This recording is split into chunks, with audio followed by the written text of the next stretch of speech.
Hello, thanks for joining us. My name is Akwesi Opong. This is Sunlight Radio Online, and we are also archiving this resource on our website. It's Enjoy Life with Your Spouse.com or .org. It brings you to the same place. Today we're talking to our friends and family who are preparing to get married, and we're talking about setting questions to ask as you prepare to get into this wonderful union. And already we've talked about some personal values. We have also talked about things that are very low-hanging questions that help you to get to know your spouse better. Now we're going to dig deeper here, and I think the next thing we are going to talk about, it's going to be family planning, in terms of how you want to plan your family, or some of the things you want to see in your family as you come together as husband and wife. It's very important because, again, it sets the expectations so there are no surprises as we go along. I guess some of the basic questions that a lot of couples, they get out of the way when they meet is, do you want to have children in the first place? Do you want to have children? I think it's a question that couples have to address, and children are wonderful, and some couples decide not to for very good reasons, and so whichever view that a spouse has to be respected, and some decisions will have to be made as to how they are going to go about it. And I guess if the decision is made that you're going to have children, how do you want to raise your children? And some couples have, an approach as to how they want to raise their children, some techniques. And again, this is also a whole different topic that we can look into. Maybe that will be for another time. I think we have a podcast on the topic, how to let your children help you grow your marriage, and I think you can go to our website, enjoylifewithyourspouse.com, and look that up. I think it was a very, very great resource as to how your children can help you have a good marriage, and I'll encourage you to take a look at that too. Yeah, and then some too like to talk about, at what point in your relationship do you want to start children? Is it right away? Is it after a few years? A lot of couples get married and they want to spend the first maybe 2 to 3 years getting to know each other, paying off student loans or buying a house before they start a family.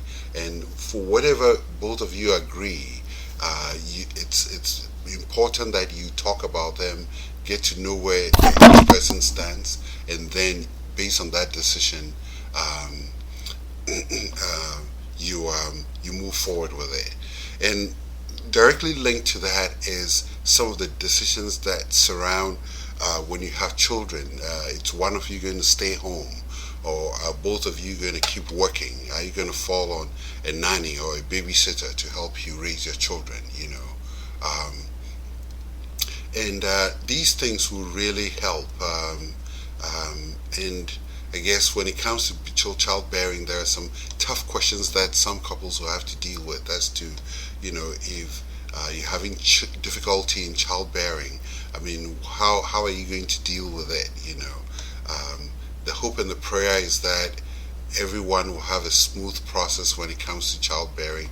That is, if they want to have children, And some might want to consider alternatives like adoption and all of that. And just to let you know, these are deep questions, and getting married is serious business, and we have to make sure that we've talked about some of these things and really lay down the facts to make sure that both parties are in the same on the same page. Yeah.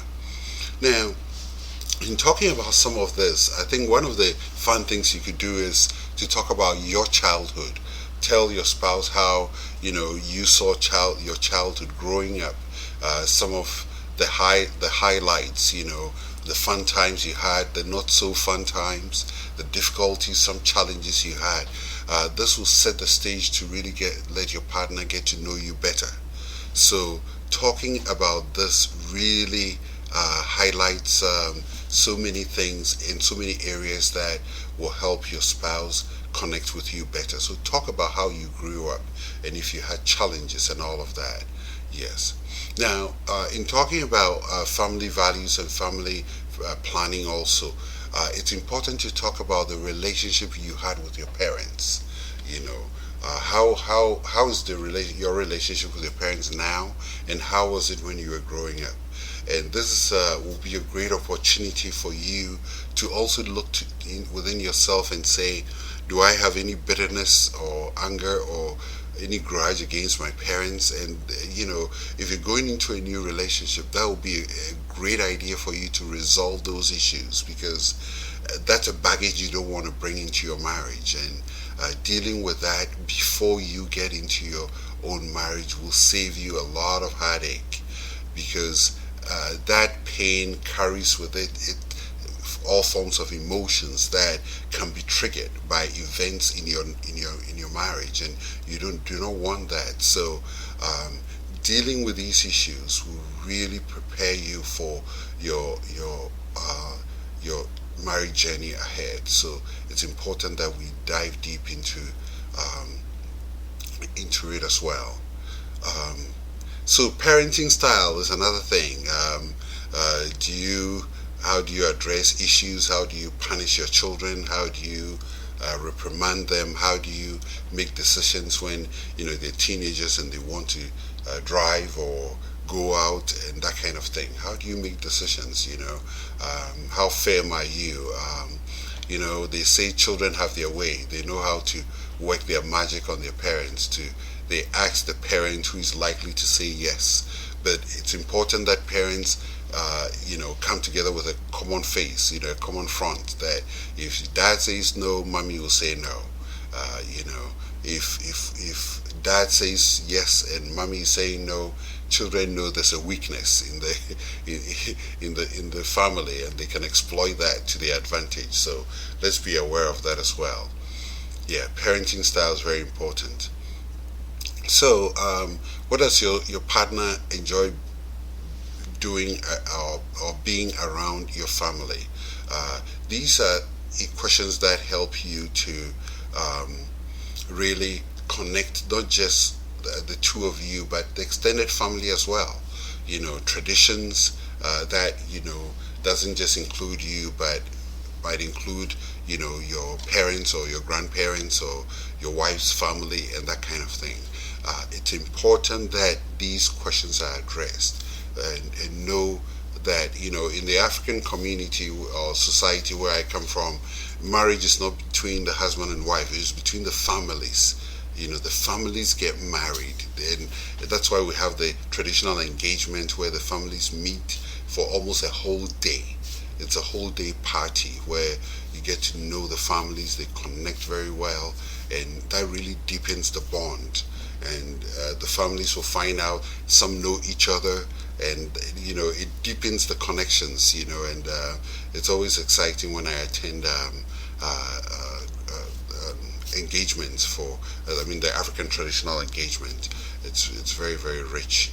Yeah. Now, one other question we haven't addressed when it comes to this topic of family planning is the number of children you like to have. I think it's important to look at that too, because one might want more than the other, one might want less than the other. I guess it's the same, but it's always very important to lay that out, that everyone knows this is where we like to stop, and then we agree on that and we move on. Yes. So as you talk about these things, it really helps one to get to know each other on a much more deeper level. And one, as couples, you don't have to go through the questions as we've done, but let this be a guide as to how you will address these issues as you move into your relationship as husband and wife. Will really prepare the ground to ensure that these questions have been answered. I'm not covering everything that you can possibly get to know about your spouse, but the purpose of this is to serve as a guide, as a way of starting the discussion about relationships and things that directly impact you. So I think along this also will be, um, how you relate with. If you're talking about things like where you want to live as a couple, where do you want to live? Where do you want to establish your family? Do you want to live close to your extended family so you get some family support, or you want to just head out somewhere and start, life just the two of you? They are all key decisions. I'm not saying one is better than the other, but you have to make the decision based on what you think will better serve you. You know, I've seen couples who move away to begin their lives together far away from home, and their parents join them in the same town to be closer to them, especially when they start having children. And that always provides you with that support that you need. One of the key things that I like to talk about when it comes to families and couples getting married is making sure that the choices we make, whether it's career or lifestyle or hobbies, or those things won't cause any tensions or threat to our relationship. And I say that because we don't want to be doing dangerous things that might make our wife uncomfortable, or your husband to be very uncomfortable, that kind of thing. Or if you're a young parent, you don't want to do things that will make your children also feel insecure. When I say that, it could be a hobby you have, or maybe a lifestyle you have, that kind of thing, where you stay up late in the night or gone all night. These are questions that, as we probe and we ask these questions, it will help us to be more informed as to who we're going to start our lives together with. So let's address them. Let's leave no stone unturned, because it's important that we address them now, then deal with the repercussions later. Because if we're waiting to deal with them later, it might be very, very difficult. The outcome might not be what we want. So it's important that we make the decision early. Now, when it comes to family, also we also have to think of how we integrate the extended family into your new family. It's always great to. I think we have another podcast on that. We did one of these shows on how the extended family can benefit your family, or your marriage. And there's so many benefits to having your family around, or for all the negative things that could be said about in-laws and cousins and siblings and all of that.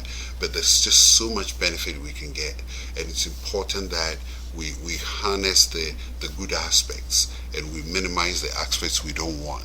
So let's look into all of this as a way of growing our relationship and really making our marriages better. Thank you again for joining us. My name is Akwesi Opong. This is Sunlight Radio Online, and today we are talking about questions to ask as you prepare for marriage. We'll be right back.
Thanks for joining us again. This is Sunlight Radio Online. My name is Akwesi Opong, and we are talking today about some of the questions to address if and when you are planning to get married. Some questions, things to talk about.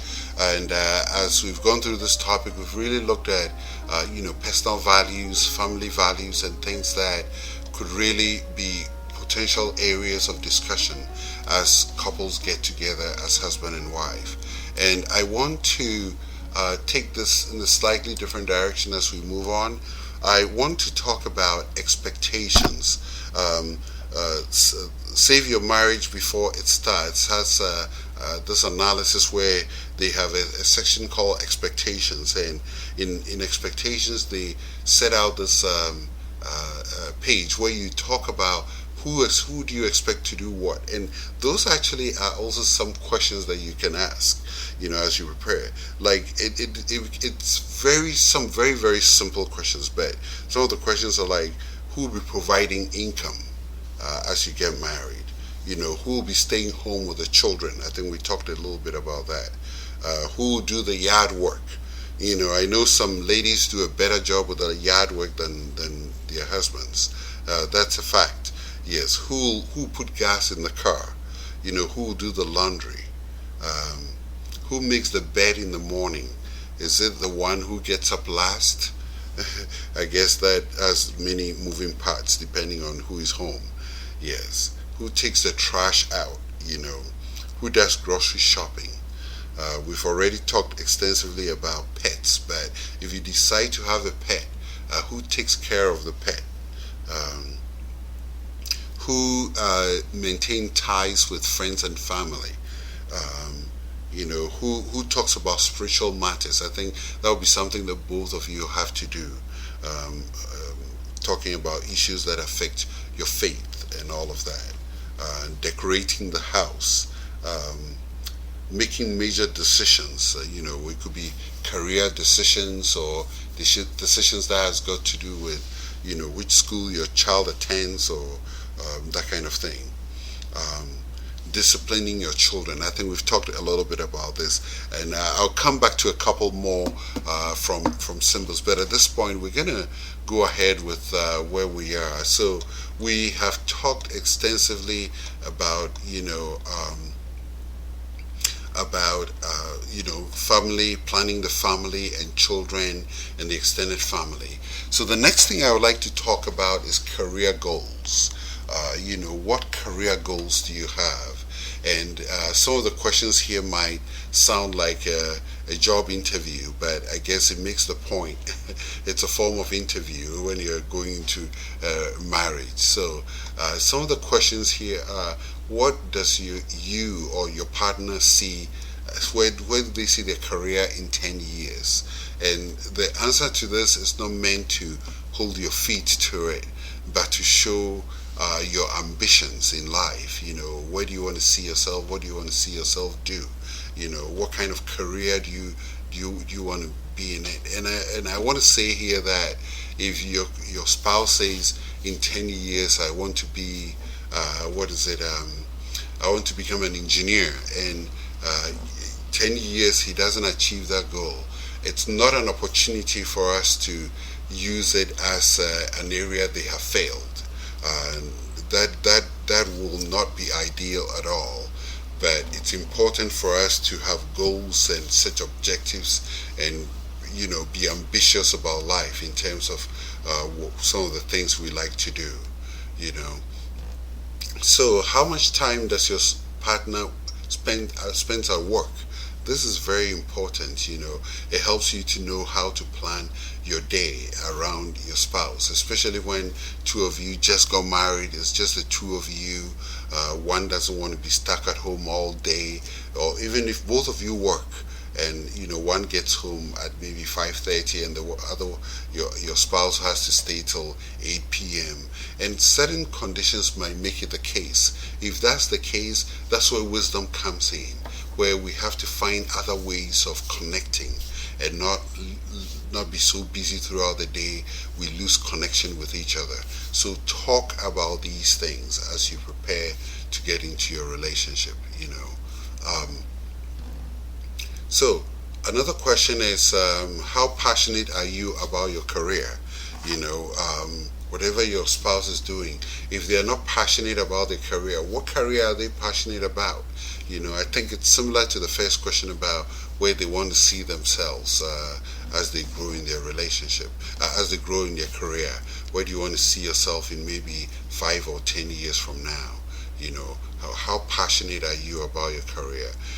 Does your partner prioritizes work over other aspects of their life? You know, everything is a balance, and find out, you know, if your spouse is a workaholic, maybe that's issues that have to be addressed. It's not grounds for dissolving the marriage, but it's always things that can be addressed, and find out why. It could be tied to things that experiences that your spouse had, where they want to make sure that they're working hard and providing, and that's why they work long days and that kind of thing. So if the work demands it, it's quite understandable. But again, plan has to be in place to make sure that one thing is not suffering as a result of that. Yes. So prioritizing your life is very important. Yeah. So how does your partner view their occupation as their passion? You know, passion and occupation could be the same thing. Ideally, there are some people who just absolutely love what they do and can do it all day, 24 hours a day. But again, we talked about prioritizing our work over our personal lives and our marriages. One shouldn't suffer at the expense of the other. Yes. So, how demanding is your spouse job? You can ask, you know, is your work demanding? Is it helping you to have a good work-life balance, you know, and not straining our relationship? I think there'll be signs from the get-go as you get together, you know. One other important too is the very reason why we go to work, income, you know. It's you can find out in your spouse, are you happy with the income you're getting, you know. Is it enough to sustain us? And that's where both of you have to come together to look at it. And if you're preparing to get married, that's an area of transparency where both of you have to be a little bit transparent in talking about your income, and you know how it can sustain both of you. And with that too, one of the questions my wife and I tend to love to ask questions is, how are you going to manage your money? How are you going to keep your money? Do you have one joint account or separate accounts? And we've all come to the conclusion that having a common account is the best approach. And in addition to that, couples can decide that they will have a separate account where each person has some amount of money that goes into that account to help them do things for themselves or the extended family, or if you want to surprise your spouse, you can access that account. That is your own money. And again, I've often said that the fact that you marry doesn't mean you lose your individuality, but at the same time, when it comes to money and finances, both of you, your direct deposit all have to go into one account. So there's full transparency. We see what comes in, what goes out, what happens to the money, and all of that. This really gives security, gives you security in your relationship. So that's one area that has to be addressed. It's a very very important one that has to be talked about in detail to make sure we know where everybody and each party stands. Yeah. So, does having a demanding job support the lifestyle for the two of you enjoy? That's related to what we said. So, how find out also how your spouse supports your career goal. Let's say you just got married and your wife says, you know, I want to go to medical school, and can I take the first 2 to 3 years of our marriage after we get married to go to medical school before we start having children? These are very important questions that you have to address and make your spouse feel she's supported in her career goals.